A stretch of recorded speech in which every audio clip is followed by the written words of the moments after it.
네, 안녕하세요. 반갑습니다. 최도정 의원입니다.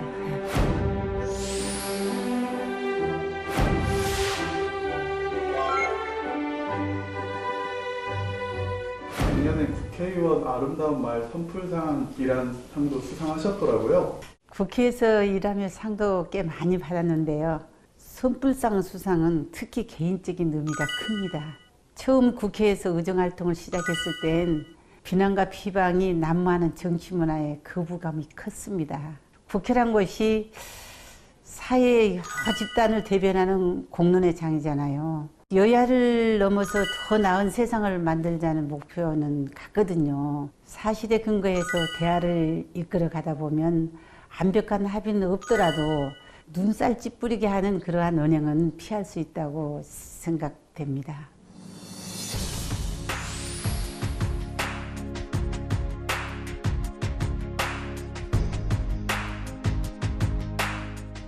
저희에게 소개시켜줄 책이 어떤 책인가요? 네, 책은 엘리자베스 키플러스의 그 생의 수레바퀴입니다.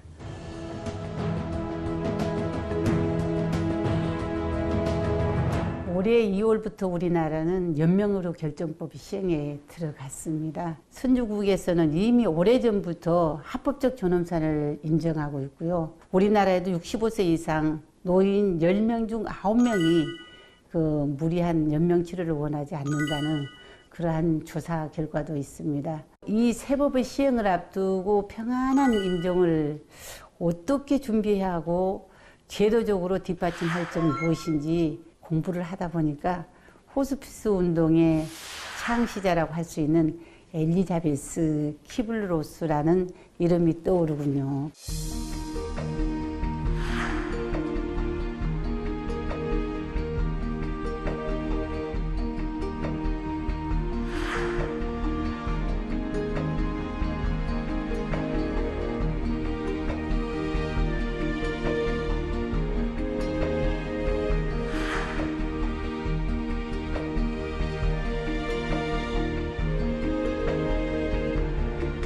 엘리자베스 키블로스는 평생 죽음을 탐구하고 호스피스 분야를 개척한 분으로 아주 유명하죠.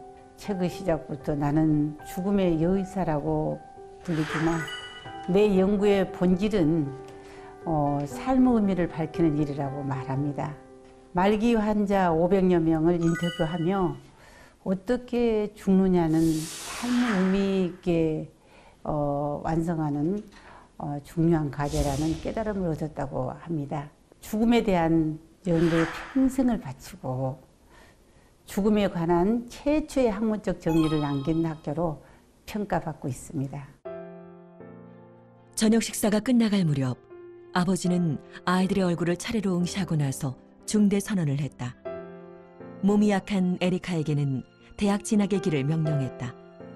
가장 공부를 싫어하던 에바에게는 여성 교양학교에서 가정교육을 받도록 내려졌다. 마지막으로 아버지의 눈이 내게 향했다. 나는 그 순간 제발 의사가 되겠다는 꿈을 인정해 주세요 라고 기도했다. 엘리자베스, 너는 아빠 회사에서 일해라. 머리 좋고 일 잘하는 비서가 필요하단다. 네게 딱 맞는 일이야. 나는 크게 낙담했다.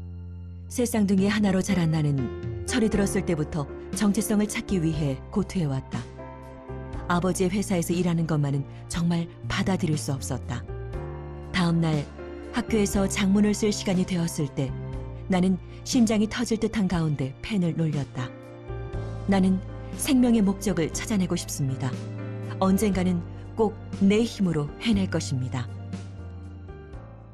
개인적으로 저자와 동질감을 느끼는 대목이기도 합니다. 저도 가난한 시골에서 팔남매로 자라면서 개인의 특성이 무시되는 환경에서 컸거든요. 부족한 살림에 많은 자식들을 건사하다 보니 한 명 한 명에게 충분한 그러한 애정과 정체성을 찾아주실 수는 없었죠. 제가 중학교를 2년 늦게 들어갔습니다. 처음에는 여자라는 이유, 그러니까 딸이라는 이유로 중학교를 안 보내주셨어요. 부모님과 같이 농사 짓고 살자고요. 그래서 2년간 떼쓰고 졸라서 겨우 허락을 받고 입학을 할 수 있었습니다. 이 저자도 아마 그 당시 여자라는 사회적 제약을 뛰어넘기 위해서 많은 투쟁을 해왔던 것 같아요. 기다리고 기다리던 편지를 집배원이 가져왔다. 최리희의 조리병원 피부과 연구실에서 보내온 견습생이 퇴직하여 빨리 충원해야 한다는 내용의 편지였다. 한달음에 병원으로 달려갔다. 1944년 6월 6일 연합군이 노르망디에 상륙했다. 피난민이 스위스로 파도처럼 밀어닥쳤다. 한 번에 수백 명의 사람들이 며칠이나 계속해서 몰려왔다. 간호에 바쁜 동안 굶주린 난민에게 제공하는 식량이 부족해졌다. 나는 다른 연구실에 소속된 견습생과 함께 많은 사람들의 배를 채우기 위한 작전을 꾸몄다. 매일 밤이 되면 병원의 주방에 수백 명분의 입원식을 주문하여 커다란 수레로 그것을 운반하여 아이들에게 배급했다. 남은 음식은 어른들에게 배급했다. 귀중한 식량의 유용이 발각되어 징계를 받는 것은 시간 문제였다. 바이츠 박사의 사무실에 불려갔을 때 나는 처벌이 가볍기를 기도하면서도 징계 면직을 각오했다. 하지만 박사는 나를 멀리서 지켜보았다면서 그토록 헌신적으로 기쁘게 아이들을 돌보는 사람을 본 적이 없다고 했다. 자네 일은 난민 아이들을 돌보는 거네. 그게 자네의 운명이야. 이 대목을 읽고 그녀의 열정이 대체 어디서 나오는 걸까 생각해 봤는데요. 제 생각엔 사랑의 힘이 아닌 힘인 것 같아요. 사랑의 힘. 인간이 더 성숙하게 되면 직접적인 이해관계가 없는 이들에게까지도 사랑을 실천하지 않아요. 어린 나이에도 이미 인격적으로 성숙했던 것 같습니다. 그런 그녀를 응원하고 지원하는 상사인 바이츠 박사가 있었기에 그녀의 박애정신이 꽃피울 수 있었겠죠. 1958년 2월에 매니와 결혼하며 매니와 함께 미국에서 시작하는 미래를 선택했다. 작은 아파트였지만 매니와 내가 인턴으로 일하게 된 병원에서 가까워 편리했다. 내가 일하게 된 병동은 만성 정신분열증 여성 환자 40명이 사는 단층 건물이었다. 주어진 임무는 환각제 실험의 결과를 기록하는 일이었지만 몇몇 환자로부터 환각제에 의한 공포 체험을 듣고 나서 그 실험을 중단시키고 병원의 운영 방법을 바꿔야겠다고 결심했다. 나는 환자가 스스로를 돌보는 방향으로 병원의 관습을 바꿔나갔다. 되도록 많은 환자를 퇴원시키는 데 목표를 두었다. 증상이 안정된 환자는 병원 밖에서 일할 수 있게 했다. 선배 의사들은 내 방식을 보고 어떤 이론에 근거한 치료법인지 물어왔다. 이론 같은 건 없었다. 환자와 친해지고 나서 적절하다고 생각하는 일을 했을 따름이에요. 인간으로 대해줄 필요가 있습니다. 뉴욕에서 그녀의 인생은 업적도 크지만은 인간적인 매력이 느껴지는 그런 부분입니다. 주어진 환경에 안주하지 않고 변화를 만들어냅니다.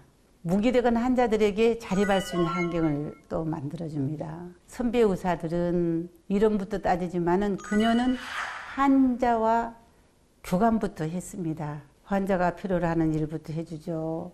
그 결과 절망적이었던 그 정신분열증 환자의 94%를 퇴원시키고 자립하도록 하는 큰 성과를 만들어냈죠. 많은 의사가 일상적으로 죽음과 관련된 일체의 것에 대해서는 언급을 피한다는 사실을 알게 되었다. 아무도 정직하게 대해주지 않았다. 그러나 나는 그렇게 할 수 없었다.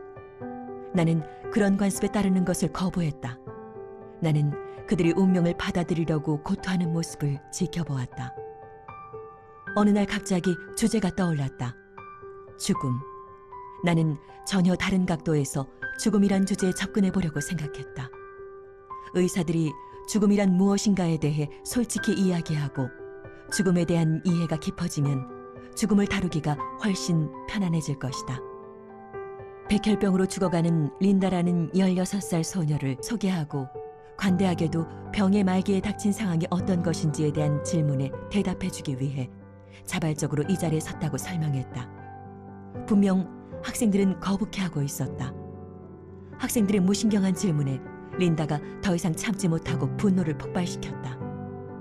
린다는 늘 담당 의사와 전문의들로부터 받고 싶었던 질문들을 스스로 던지고 대답하기 시작했다. 16세, 앞으로 몇 주밖에 살지 못한다면 어떤 기분일까? 고등학교 졸업 댄스 파티를 꿈꿀 수 없다면 어떠할까? 왜 사람들은 진실을 말해주려 하지 않을까? 학생들은 거의 꿈을 꾸는 듯한 표정으로 침묵에 잠겨 있었다. 커다란 변화가 일어난 것이다. 강의가 끝났는데도 아무도 자리에서 일어서지 않았다. 삶과 죽음을 직면하는 의사들에게도 죽음은 불편한 진실이었을 거예요. 누군가에게 당신은 죽을 거라는 그런 말을 하기가 쉬운 사람은 없겠죠. 자신만 죽음을 정면에서 대면할 것이 아니라 의료계가 그렇게 변해야 한다는 그러한 생각을 가진 것 같아요. 그러기 위해서 의사가 될 학생들이 죽음을 있는 그대로 보게 만듭니다. 나이 겨우 16살인 몇 주밖에 삶이 남아있지 않는 소녀와 마주한 학생들은 더 이상 죽음을 못 본 채 할 수 없게 되죠. 강의가 끝나고도 아무도 강의실을 떠나지 않습니다. 이제 그 학생들은 죽음을 진지하게 받아들일 준비가 된 것입니다. 인간은 인생에서 죽음을 어쩌면 태어남보다 더 중요한 순간입니다. 특별한 경우를 제외하고는 그 순간이 나에게도 다가왔을 것을 본인에게 숨겨선 안 됩니다. 가족과 의사가 본인에게 알려야 할 것인지 또 말 것인지 의논하곤 하는데 사실 그들에게 그럴 권리가 없습니다. 자기 삶의 주체인 환자에게 인생을 정리할 여유를 보장해야 한다고 믿습니다. 죽음은 삶의 한 부분이다. 삶의 가장 중요한 부분이기도 하다. 뛰어난 의사들도 죽음이 삶의 일부임을 이해하지 못했다. 마지막 순간까지 좋은 삶을 영위하지 못한 사람은 좋은 죽음을 맞이할 수 없다. 지구에 태어나 할 일을 다하면 이 세상의 마지막 날에도 자신의 삶을 축복할 수 있다. 가장 힘든 과제는 무조건적인 사랑을 배우는 것이다. 죽음은 두렵지 않다. 죽음은 삶에서 가장 멋진 경험이 될 수 있다. 그것은 그 사람이 어떻게 살아가느냐에 달려있다. 죽음은 이 삶에서 고통도 번뇌도 없는 다른 존재로 이행하는 것일 뿐이다. 사랑이 있다면 어떤 일도 견딜 수 있다. 더 많은 사람에게 더 많은 사랑을 주는 것, 그것이 내 바람이다. 영원히 사는 것은 사랑뿐이기에. 제가 그녀의 생각을 전부 이해했다고는 할 수 없겠죠. 다만 그녀의 글에서 힌트를 찾을 수 있었던 것 같아요. 죽음은 삶에서 가장 멋진 경험이 될 수 있다. 그것은 그 사람이 어떻게 살아가느냐에 달려있다. 삶을 헛되이 보냈다고 후회하지 않도록 각자의 삶을 열심히 살자라는 메시지라고 생각합니다. 간단한 말이지만 참 어려운 일입니다. 깊은 자기 성찰이 있어야 가능한 삶이죠. 그래서 이 책의 의미가 크게 느껴집니다.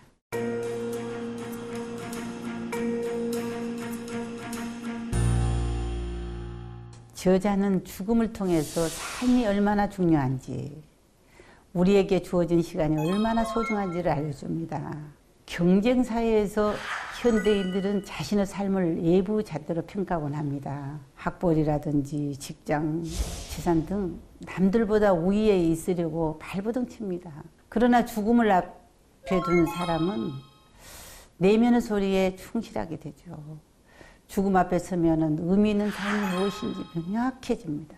저는 보건복지위원회에서 일하고 있어요. 우리나라는 호스피스에 대한 인식도 부족하고요. 정책적 지원도 미흡합니다. 호스피스 케어가 활성화될 수 있도록 노력하고 싶습니다. 이 책을 통해서 많은 사람들이 의미 있는 삶을 생각해보는 시간을 가져보시면 좋겠습니다.